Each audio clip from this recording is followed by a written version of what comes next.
बात के लग रहे हैं बांग्लादेश में? अभी तक तो थी ना, शेख हसीना थी, खालिदा जिया थी। मैंने कहा नया प्रधानमंत्री शेख हसीना, खालिदा जिया, ये दो ही महिलाएं थी। पिछले 25 साल से इन दोनों का, 35 सालों से इन दोनों का ही राज चल रहा था, अल्टी पल्टी करके। इन दोनों के बाद में अब कोई तीसरा व्यक्ति आएगा, क्योंकि शेख हसीना भारत में और खालिदा जिया ऊपर हैं। ऐसे में मतलब स्वर्गवासी हो गई हैं। ऐसे में उन दोनों के बाद कोई थर्ड व्यक्ति अब बांग्लादेश की सत्ता संभालेगा। तो बांग्लादेश के अंदर फिलहाल के लिए जो आज की चर्चा है वो ये कि कौन सी पार्टी बढ़िया परफॉर्म कर रही है। और दूसरा, बांग्लादेश में अब जो भी आएगा, भाई हमको खालिदा जिया और शेख हसीना का 35 साल का पुराना अनुभव था। शेख हसीना चुनाव में नहीं है, ये आप सब और हम जान रहे हैं बढ़िया से, अवामी लीग चुनाव में नहीं है। लेकिन खालिदा जिया, और खालिदा जिया के अगेंस्ट में कौन खड़ा है, मतलब बीएनपी के अगेंस्ट में कौन तैयार हो गया है। पहले तक बाई पार्टी सिस्टम जब बांग्लादेश में होता था तो अवामी लीग लड़ती थी खालिदा जिया, वो शेख हसीना वाली, और बीएनपी बांग्लादेश नेशनलिस्ट पार्टी जो है वो खालिदा जिया की, दो ही पार्टियां मेजर हुआ करती थी। लेकिन शेख हसीना को भगा करके बीएनपी वालों ने क्या पाया, खुद ही संकट में तो नहीं आ गए कहीं? क्यों? क्योंकि इस बार अपोजिशन में बीएनपी के अगेंस्ट कौन खड़ा हो गया है, तो वो है जमात। जमात जो है कट्टरपंथी, कट्टरपंथी जो पाकिस्तान प्रमोटेड है, वो जो कि बांग्लादेश को चाहता है कि पाकिस्तान के साथ मिला लिया जाए, वैसी थॉट प्रोसेस वाला देश, जो कि एकदम इस्लामिक कट्टरपंथ और हिंदुओं के खिलाफ नफरती बयान देने वाला जमात है। तो एक तरफ बीएनपी और एक तरफ जमात, इन दोनों में से बस ये है कि दो बुरे लोग हैं, उनमें से ज्यादा बुरा कौन, इसकी लड़ाई चल रही है। भारत के लिए दोनों ही ठीक नहीं है, तो इनमें से यह है कि कम बुरा और एक बहुत बुरा, इस तरह का चुनाव होने जा रहा है। तो भारत क्या अपने हितों का अपने पड़ोस में कुछ भी संरक्षण कर पाएगा? आप कहेंगे क्या चुनाव प्रभावित करने की बात कर रहे हैं? हम इसलिए कर रहे हैं क्योंकि पिछले चुनावों को बांग्लादेश ने यही कहते हुए शेख हसीना के खिलाफ माहौल बना था बांग्लादेश में कि भारत ने शेख हसीना को इलेक्शन जितवाया है, भारत शेख हसीना को प्रमोट करते हुए आगे लेकर आया है। तो जब भाई किसी देश के प्रधानमंत्री को भारत बना सकता है पड़ोस की पड़ोस में, तो क्या इस बार यहां के चुनावों को प्रभावित कर सकता है? क्योंकि शेख हसीना तो यहां से पिछले साल, मतलब अब तो 1.5 साल से ऊपर हो गया, वो निकल करके यहां आ गई थी, सत्ता परिवर्तन हो गया था, और सत्ता परिवर्तन के बाद 18 महीने से मोहम्मद यूनुस बिना चुनाव जीते सत्ता चला रहे थे। फिलहाल के लिए आज के सेशन में हम चर्चा करेंगे कि कैसे यहां पर दो मेजर पार्टी बनकर इलेक्शन में है, और उन छात्रों की पार्टी का क्या हुआ जिन्होंने शेख हसीना को उखाड़ फेंका हो, वो खुद कहां खड़े हैं? क्या वो कोई बड़ी पार्टी बना पाए? और तो और क्या वो सभी सीटों पर चुनाव लड़ पा रहे हैं? आप ज्यादा इंतजार मत करिए, पहले ही जान लीजिए 10% सीटों पर भी चुनाव नहीं लड़ पा रहे हैं वो लोग। मतलब छात्र राजनीति के नाम पर शुरुआत करके देश को बदलने निकले जो यहां के लीडर्स थे, जिन्होंने एनसीपी पार्टी बना ली थी, उन छात्रों ने क्या कुछ किया? तो जवाब है नहीं साहब, 30 सीटों के साथ चुनाव लड़ रहे हैं। इसका मतलब 300 सीट वाले बांग्लादेश में उनका महज 10% रोल है। लेकिन शेख हसीना को उन्होंने पूरे देश दुनिया के अंदर बदनाम कर दिया, सत्ता से निकाल दिया, और बेचारी आवामी लीग चुनाव में ही नहीं है। खैर, आइए एक एक करके देखते हैं और सारा की सारा भारत के साथ इस कैलकुलेशन को समझते हैं। तो बांग्लादेश में 12 तारीख के दिन संसदीय चुनाव होने जा रहे हैं। खालिदा जिया और शेख हसीना आएंगे। 35 साल बाद देश को नया प्रधानमंत्री मिलेगा, क्योंकि 1991 से 2024 तक यहां पर शेख हसीना या खालिदा जिया बदल बदल के चल रहे थे। तो सबसे पहले तो हमारे और आपके लिए ना एक जानने का विषय ये बहुत ज्यादा जरूरी है कि हमारे लिए तो चलो हमारा पड़ोसी है, नॉर्थ ईस्ट का कॉर्नर पर बैठा हुआ है, ऐसे में हमारे लिए तो ये महत्वपूर्ण देश है।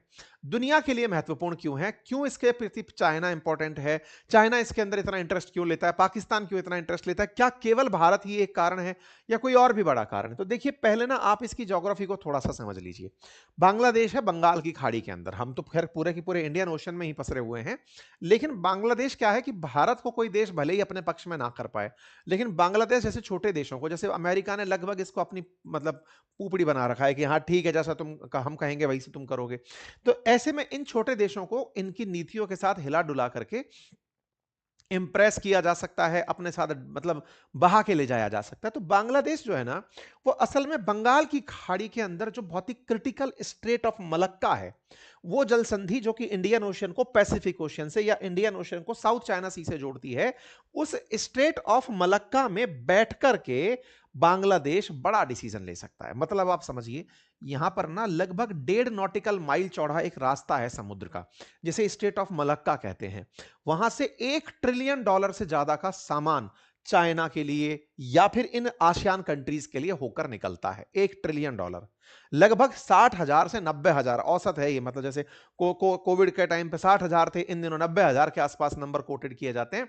जहाज यहां से निकलते हैं, कितना 1.5 नॉटिकल माइल चौड़ा रास्ता है, इसलिए स्ट्रेट कहा गया है इसे, स्टेट ऑफ मलक्का। तो स्टेट ऑफ मलक्का के बारे में बोलते हैं, ये वो नस है जिससे कि साउथ चाइना सी को इंडियन ओशन से रास्ता मिलता है। इंडियन ओशन खास क्यों है? क्योंकि पर्शियन गल्फ से यहां से होकर के सारा की सारा तेल निकले या अफ्रीका को जाने वाला सामान निकले, ये जाएगा यूं ही, अगर चाइना जाना है तो उसका रास्ता यही है।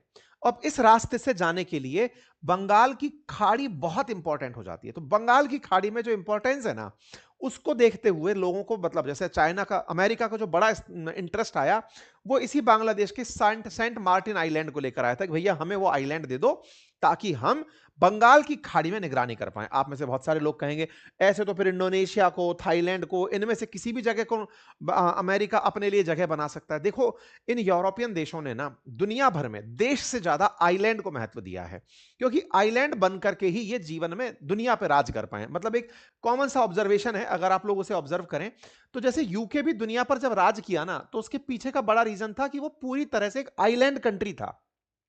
मतलब अपने चारों तरफ किसी से बॉर्डर शेयर ही नहीं करना। उसको तो गलती से आयरलैंड मिल गया, अदरवाइज वो पूरा यूके ही था। तो एकदम समुद्र के बीचों बीच पड़ा हुआ है, पानी की निगरानी की जा सकती है, ये अपने आप को ऐसे मानकर चलते हैं। आज अगर आप यूएस को भी देखें तो उसकी स्ट्रेटेजी क्या है? चार दोनों तरफ पानी है, ऊपर कनाडा के साथ मित्रता, मैक्सिको के साथ दीवार खींच दी। भाई साहब, हम तो पानी में आइसोलेटेड हैं। पड़ोस में इनको बिल्कुल व्यवधान नहीं चाहिए होता। ये इनकी मानसिकता है कि जितना ज्यादा आइसोलेटेड रहोगे, पानी से घिरे रहोगे, सेफ रहोगे, नेवल पावर को बनाना आसान है, बॉर्डर पर निगरानी मुश्किल है। ये इनका थॉट प्रोसेस है। आज अमेरिका जो अपने आप को देखता है ना, मैं पूरा नदर्न हेमिस्फीयर अपना मानता हूं, रीजन है वो कहता है जहां तक जमीन है वो मेरी है, क्योंकि मुझको पड़ोसी नहीं चाहिए। तो इस प्रकार से इन लोगों की सोच है। एनीवे, तो ये ओशियन के अंदर हमेशा, चाहे आप चागोस आइलैंड को उठा लो, मालदीव्स, मॉरिशस, ये तो खुद कहते हैं हमारे यहां जगह ले लो साहब, लेकिन नहीं नहीं साहब, चागोस आइलैंड चाहिए हमें। ये आइलैंड पर फोकस करने वाले हैं। तो भारत ना इस जगह पर एक बहुत स्ट्रेटेजिकल आइलैंड रखता है, अंडमान निकोबार, आपको मालूम होगा। और भारत उसको ग्रेट निकोबार परियोजना की तरह डेवलप करना चाह रहा है। मतलब भारत की जो लोकेशन है इस बंगाल की खाड़ी में, वो सबसे खास लोकेशंस में है, जिसको हम लोग बंगाल की खाड़ी के अंदर बहुत अच्छे से डेवलप करते हुए चलते हैं। खैर, तो कुल मिलाकर के ये जगह मैंने आपको इसलिए बताई कि इसका महत्व है, और बांग्लादेश से करीबी होने के कारण इस जगह को बांग्लादेश भी समझता है और दुनिया के देश भी समझते हैं कि इसका सेंट मार्टिन आइलैंड लेके यहां पर कुछ निशाने साधे जा सकते हैं। लेकिन ये इनडायरेक्ट रिलेशन हुआ। बंगाल की खाड़ी में इन लोगों को जगह चाहिए, कई कारण है, चाहे म्यांमार को हैंडल करना हो, इन फ्यूचर भारत को भी अगर भविष्य में चुनौती के रूप में देखे अमेरिका, तो फिर भारत को चैलेंज करने के लिए भी उसके पास आइलैंड होना जरूरी है। खैर, फिलहाल के लिए अब दूसरा बड़ा सवाल निकल कर आता है कि साहब, जब इतनी ही चीजें यहां से होकर जाती हैं, तो इस जगह पर दुनिया भर के लिए इंपॉर्टेंट जो ये रूट है, भारत का काउंटर क्या है? भारत का काउंटर है कि भारत ने खुद को पूरी तरह से इस क्षेत्र में मजबूत किया हुआ है। अंडमान निकोबार को लेकर के हम ग्रेट निकोबार प्रोजेक्ट लेकर चल रहे हैं। इसी कारण से अमेरिका बांग्लादेश को लपेटे चल रहा है कि भारत का अगर इंडियन ओशन में इतना ज्यादा सिक्का बुलंद हो गया, तो फिर कहीं ऐसा ना हो कि वर्ल्ड पावर बनने के चलते हम इंडियन ओशन में अपनी पकड़ खो दें। आज अमेरिका पैसिफिक ओशन और अटलांटिक ओशन में अपनी जबरी पकड़ रखता है। मतलब पैसिफिक ओशन पर अब चाइना और अमेरिका का ही राज चलता है ना। ऐसे ही अटलांटिक ओशन में पूरी तरह से अमेरिका का राज चल रहा है। इंडियन ओशन, जो कि थर्ड लार्जेस्ट ओशन के रूप में, मतलब थर्ड लार्जेस्ट स्ट्रेटेजिक रूप से अगर ओशन कहा जाए, तो उसमें अमेरिका का अभी कोई सिग्निफिकेंस है नहीं। सिग्निफिकेंस नहीं है उसी को बरकरार रखने के लिए, जबकि ट्रेड बहुत ज्यादा चलता है। उसी को दिमाग में रखते हुए अमेरिका यहां पर अपना दिमाग लगाए फिर रहा है। यह सेंट मार्टिन की कहानी हमने कई बार आपको सुना दी। बांग्लादेश के दक्षिण में सेंट मार्टिन आइलैंड, जिसको ना देने के चलते शेख हसीना को हटना पड़ा, सत्ता परिवर्तित हुई, यहां से उनको फरार होकर के भारत में शरण लेनी पड़ी। यहां से बच करके निकली और भारत में आई, और तब से लेके बांग्लादेश भारत के खिलाफ हो रखा है। चलिए, लेकिन अब बांग्लादेश में जब से मोहम्मद यूनुस बैठे, मोहम्मद यूनुस जिनको बिठाया गया, ये अमेरिका के बिठाए हुए नुमाइंदे थे। आप और हम खूब अच्छे से इनके बारे में जानते आए। लेकिन इन्होंने अपनी पूरी विदेश नीति को भारत के खिलाफ मोड़ दिया। क्यों?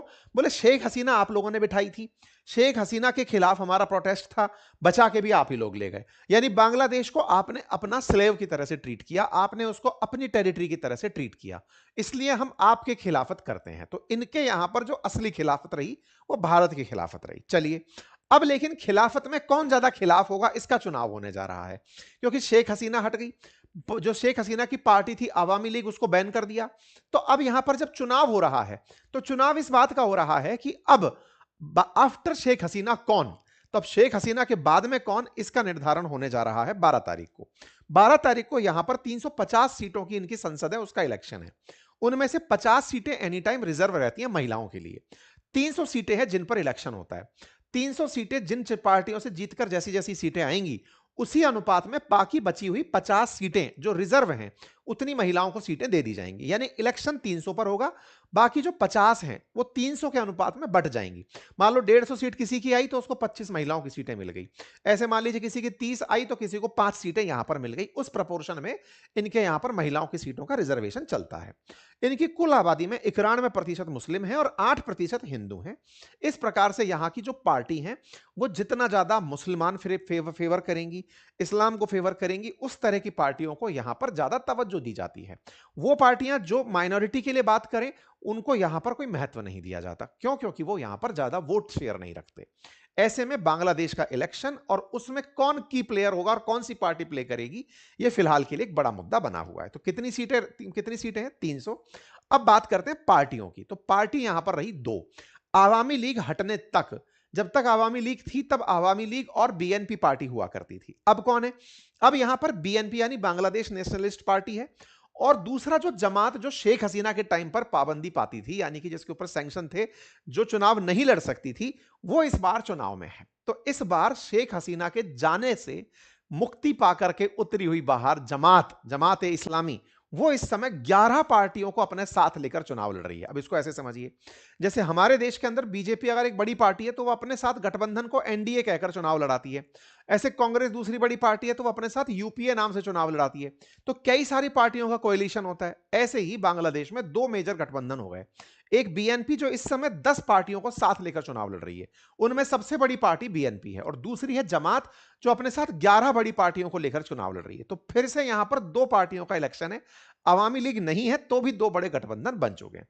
जो जमात वाला गठबंधन है ना, उसमें जो स्टूडेंट्स की पार्टी थी जो 2024 में ही बनी थी, जिसका नाम नेशनलिस्ट पार्टी बना, नेशनल सिटीजन पार्टी एनसीपी बना, वो एनसीपी पार्टी जमात के साथ 2026 के जनवरी में गठबंधन कर ली।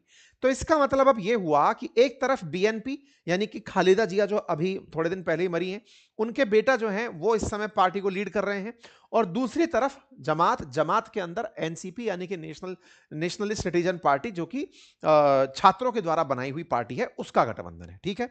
अब जो बीएनपी है ना, उस बीएनपी के अंदर तारिक रहमान जो अपनी मां के एक्सपायर होने से कुछ दिन पहले ही बांग्लादेश पहुंचे थे।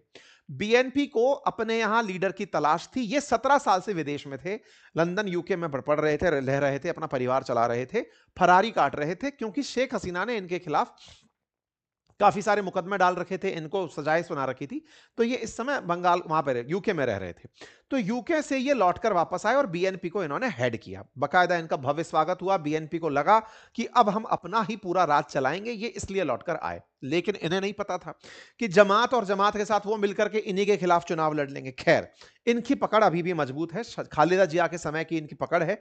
पिछली बार खालिदा जिया की पार्टी चुनाव ही नहीं लड़ी थी, तो इस बार इनकी पकड़ थोड़ी मजबूत है और ये बढ़िया से सोचकर कर रहे हैं कि हम अपने इस बांग्लादेश को मां के सपने की तरह बनाएंगे, जो हमारी मां सोचती थी। बकायदा इन्होंने बांग्लादेश के लिए अपना मैनिफेस्टो जारी किया, जिसमें इन्होंने ये कहा कि जो बीएसएफ है यानी भारत की जो बॉर्डर सिक्योरिटी फोर्स है, वो बॉर्डर पर किलिंग ना करे, ये हम सुनिश्चित करेंगे। और दूसरा, जो नदियों का पानी है वो सही से बंटवारा हो सके, हम ये सुनिश्चित करेंगे। मैं आपको बता दूं, भारत ने जो गंगा ट्रीटी कर रखी है बांग्लादेश के साथ, वो 2026 में समाप्त हो रही है। उसके बाद में हमारा पानी इनके पास कितना जाएगा, ये फिर से डिसाइड होना है 2026 के अराउंड मई में। और भारत अब इस बार एग्रीमेंट में, क्योंकि पिछले बार भी एग्रीमेंट में जाने से पहले हमने काफी ज्यादा इनको नेगोशिएशन में लिया था, तो अभी हमारे पास में ना गंगा जल का बंटवारा एक बड़ा मुद्दा है, जिसको लेकर के कोई सी भी सरकार बने वो आकर के हमारे साथ टेबल पर बैठेगी। तो ये अपने मैनिफेस्टो में इसको डाल दिए कि फेयर पानी मिले हमें, ये हमारी चाहत रहेगी, बॉर्डर किलिंग रुके, हम ये चाहते हुए आगे बढ़ेंगे। इन्होंने अपनी तरफ से कहा कि बांग्लादेश बिफोर ऑल की नीति हम अपनाएंगे, हमारे ऊपर मित्रता तो चलेगी, हमारे ऊपर मास्टरी नहीं चलेगी। इनका मतलब यही था कि इंडिया जैसे पहले बांग्लादेश पर मास्टरी करता था, हमको हमको मित्र की तरह ट्रीट किया जाए, हम पर कोई शासन ना करे, ये हमारा उद्देश्य रहेगा। बॉर्डर मैनेजमेंट मजबूत होगा, वाटर की सॉवरेनिटी रहेगी, हम रीजनल डाइवर्सिफिकेशन पर फोकस करेंगे, हम सबसे गठबंधन करेंगे, हम चाइना को बुलाएंगे, हम भारत के साथ भी रहेंगे, हम सार्क के साथ भी रहेंगे, हम सबके साथ रहते हुए आगे बढ़ेंगे। कुल मिलाकर के भारत का इनके साथ जिक्र है, ये चाहते हैं कि भारत के साथ आगे रिश्ते बढ़ाए जाएं। ठीक है साहब। दूसरा दल जिसका नाम है जमाते इस्लाम, जमाते इस्लाम नाम की जो पार्टी है उसके ही इस समय लीड कर रहे हैं शफीकुर रहमान। शफीकुर रहमान 67 वर्षीय हैं जो कि इस समय जमात को लीड कर रहे हैं। ये लंबे समय तक बैन चले अपने कट्टरपंथी विचारधारा के कारण, और ये बांग्लादेश के जन्म को ही गलत मानते थे। मतलब ये वो लोग थे जो बांग्लादेश के मतलब निर्माण को सहमत नहीं थे। मतलब जिस तरह से पाकिस्तान से टूट के बांग्लादेश बना, ये उस समय के पक्षधर लोग नहीं थे, इस कारण से इनको बैन रखा जाता था अवामी लीग के टाइम पर। अब ये छुट्टे हो गए हैं। अब जब ये छुट्टे हो गए हैं तो फिर इनके साथ में और लोग मिल गए, जैसे एनसीपी जैसी पार्टियां इनके साथ मिल चुकी हैं। इनने भी मैनिफेस्टो निकाला। जैसे मोदी जी ने 2047 में भारत को विकसित राष्ट्र की बात की है, इन्होंने 2040 तक बांग्लादेश को 2 ट्रिलियन अर्थव्यवस्था बनाने का दावा किया है। इन्होंने कहा कि हम पड़ोसियों के साथ, विशेष रूप से इंडिया के साथ कंस्ट्रक्टिव टाइज रखेंगे, यानी कि हम भारत के साथ में मतलब रचनात्मक रूप से संबंधों को आगे बढ़ाते हुए चलेंगे। बाकायदा इनके मैनिफेस्टो में यह बात लिखी गई, constructive relation with neighbouring countries, peaceful, friendly and cooperative relation will be built with neighbours and nearby countries including India, Bhutan, Nepal, Myanmar, Sri Lanka, Maldives, Thailand, इन सब के साथ और म्यूचुअल रेस्पेक्ट के साथ हम आगे बढ़ेंगे, और दुनिया के और देशों के साथ भी। साथ ही साथ जो सार्क और आसियान जैसी जगह हैं वहां पर भी हम एक्टिव एंगेजमेंट करेंगे। ये बात बोलते हुए इन्होंने बात कही। बात करते हैं सबसे ज्यादा जिसकी चर्चा होनी थी कि भाई अब जनता जो है वो छात्रों के नेतृत्व में राज करे, छात्रों के नेतृत्व में बांग्लादेश का भविष्य देखेगी। उनका क्या हुआ? उन लोगों ने निकलकर, जिन छात्रों ने आंदोलन करके शेख हसीना को हटाया था, उनकी पार्टी बनी नेशनलिस्ट सिटीजन पार्टी। इस पार्टी का इस बार के इलेक्शन में 300 में से मात्र 30 सीट पर दावेदारी की गई है। 30 सीटों पर ये चुनाव लड़ने के लिए तैयार हुए हैं, क्योंकि इनके साथ गठबंधन में जमात ने इनको 30 सीटें ही दी हैं कि भाई सुनो, 300 में तुम चुनाव नहीं लड़ पाओगे, तुमको कोई नहीं जानता, तुम यूथ हो, जैनजी क्राउड हो, शहरों में तुम्हारी रीच है जो कि इंस्टा फेसबुक पर तुम्हें लाइव करती है, तुमको सीट मिलेंगी 30। तो भैया कुल मिलाकर के ये 30 सीटों पर चुनाव लड़ने के लिए तैयार हुए हैं। लेकिन जब ये तैयार हुए तो बहुत सारे इन्हीं के साथी नाराज हो गए। इनके कई साथी जो कहते थे कि जमात के तो खिलाफ थे हम लोग, हम कट्टरपंथ के खिलाफ थे, हम कई विचारधाराओं के खिलाफ थे, ऐसा कहते हुए इन स्टूडेंट के यूनियन में से 9 नेताओं ने इनका संग छोड़ दिया, एनसीपी छोड़ दिया, और वो अब इंडिपेंडेंट चुनाव लड़ रहे हैं। उनमें से कई काफी फेमस जो नेता रहे इनके, जैसे समांता समरीन हुआ, तमसीन जारा हुआ, हाई प्रोफाइल कई फिगर थे, उनको आइडियोलॉजिकल क्लैशेस हुए और उन्होंने कहा कि नहीं भाई, हम इंडिपेंडेंट चुनाव लड़ लेंगे। लेकिन नाहिद इस्लाम जैसे जो लीडर थे वो डिफेंस में रहे कि नहीं, हमें साथ रह करके इनको सुधारना है, साथ मिलकर के इनको सुधारना है। अलतत्वगत्वा चुनाव में जब आप उतरते हैं तो फिर चुनाव की गणित कुछ और होती है, आपके आंदोलनों की गणित कुछ और होती है। आंदोलन जब हुए तब जनता को यह दिखाया गया कि हम बिल्कुल कुछ अलग लेकर आ जाएंगे, लेकिन जब चुनाव में उतरना हुआ तो कहा कि पहले साथ मिलते हैं, तब सुधार का इंतजार करेंगे। कुल मिलाकर के फिर से कोई नई आवामी पार्टी सी बन जाएगी इन लोगों के लिए, लेकिन ठीक है, इनको नई पॉलिटिक्स करनी थी और ये बांग्लादेश के लोगों को समझ में आ जाएगा कि इन्होंने छात्रों के नेतृत्व में परिवर्तन भले ही देखा हो, फैक्ट्रियां भले ही बंद हो गई हो, बेइज्जती की बेइज्जती भले ही हो गई हो, नया कुछ नहीं मिला। खैर, फिलहाल के लिए बांग्लादेश में अब जब चुनाव होने जा रहे हैं तो भारत के लिए बांग्लादेश महत्वपूर्ण हो जाता है, क्योंकि अल्टीमेटली पड़ोसी है। पड़ोसी के पास में अगर चीन की करीबी हो या पाकिस्तान की करीबी हो, हमारे लिए वो ठीक नहीं है, क्योंकि पाकिस्तान अब इनके साथ में सामान भी आदान प्रदान करने लगा है, जहाज भी, इनके हवाई जहाज भी एक दूसरे के बीच में उड़ने करने लगे हैं, उनकी तस्वीरें भी अब चलने लगी हैं, डायरेक्ट फ्लाइट उड़ने लग गई है पाकिस्तान बांग्लादेश के बीच में। तो भारत के लिए बांग्लादेश में किसी और पड़ोसी का दखल, पाकिस्तान और बांग्लादेश, पाकिस्तान और चाइना का दखल मिनिमम रहे, हम इनसे यही चाहते हैं। लेकिन इन सबसे परे एक भाई साहब अपना पूरा रोल प्ले कर रहे हैं, इन्होंने अपना एम्बेसडर यहां भेज रखा है साहब। यूएस एम्बेसी जबरदस्त सक्रिय हो रखी है तब से, जब से वो उस्मान हदी नहीं मरा था, उस समय से यूएस एम्बेसी सक्रिय हो रखी है भाई साहब। यूएस एम्बेसी ने तो बांग्लादेश को बढ़िया अपना बाजार बना लिया। आपको पता होगा, बांग्लादेश, अमेरिका वाले जो मिनेसोटा के अंदर इनके मक्का पैदा होती है, चाइना वालों ने खरीदने से मना कर दिया था। बांग्लादेश तो बिका हुआ है, तो बांग्लादेश को इन्होंने अपनी वो फसलें जो कहीं नहीं खप रही थी वो यहां खपाना शुरू कर दी। जीएम क्रॉप्स, चाहे गेहूं हो चाहे मक्का हो, भाई साहब वो खपाना शुरू कर दी। इन्होंने बाकायदा यहां के लिए अपना एक एम्बेसडर नियुक्त किया और आते ही उसने ये कहा कि हम 25-26 साल से, मतलब आप सोचकर देखिए, सॉरी, पिछले 8 सालों से बांग्लादेश में कोई इंपोर्ट नहीं हो रहा था अमेरिकी अनाज का, भाई साहब तत्काल प्रभाव से इनके यहां पर मक्का की डिलीवरी होना शुरू हो गई, ये मक्का आ गई। मतलब बांग्लादेशियों को पता ही नहीं चला कि एक आदमी जो चुना नहीं गया था, मोहम्मद यूनुस, वो इनके लिए कौन से एग्रीमेंट कर गया, जिसके चलते अमेरिकी सामान धड़ाधड़ बांग्लादेश में आने लग रहा है, अमेरिका की फसलें आने लग रही हैं। विकासशील और अल्प विकसित देशों के पास में प्राइमरी सेक्टर के अंदर कृषि ही सबसे महत्वपूर्ण चीज होती है। अगर वो भी विकसित राष्ट्र इनको देने लगे तो ये लोग तो कटोरा हाथ में ले लेंगे, पाकिस्तान से भी बुरा हाल हो जाएगा। विचारणीय है कि बांग्लादेश को मक्का अमेरिका से मंगानी पड़ रही है, गेहूं भी अब ये अमेरिका से मंगवा रहा है। ये यहां पर इनके अभी इन्होंने बिठाए हैं अपने एम्बेसडर ब्रेंट टी क्रिश्चियन, वो सभी तस्वीरें शेयर करते हुए दिखाई दे रहे हैं कि देखिए साहब हमने मक्का पहुंचा दी है इतने साल बाद, 8 साल बाद मक्का, क्योंकि शेख हसीना मक्का यहां पर नहीं उतरने देती थी कि हम नहीं बिकने देंगे, फसलें तो हम खुद ही बना के खाएंगे साहब, कोई बात नहीं। भाई साहब चुनाव से पहले ब्रेंट टी क्रिश्चियन नाम का जो एम्बेसडर बांग्लादेश के लिए नियुक्त हुआ, वो बकायदा हर भी जैसे बीएनपी लीडर तारिक रहमान से मिलता है, इसके बाद में मोहम्मद यूनुस से मुलाकात करता है, इसके बाद में शफीकुर रहमान से, एक तरफ तारिक रहमान एक शफीकुर रहमान, शफीकुर रहमान जमात से है, उससे मुलाकात करता है। सबसे मुलाकात चल रही है इसकी कि बढ़िया से चुनाव लड़ना भाई, अपन देख रहे हैं सबको, है ना, तुम सबके साथ हैं अपन, इस तरह से भाई ये हर व्यक्ति से मिलते हुए तस्वीरें डाल रहा है।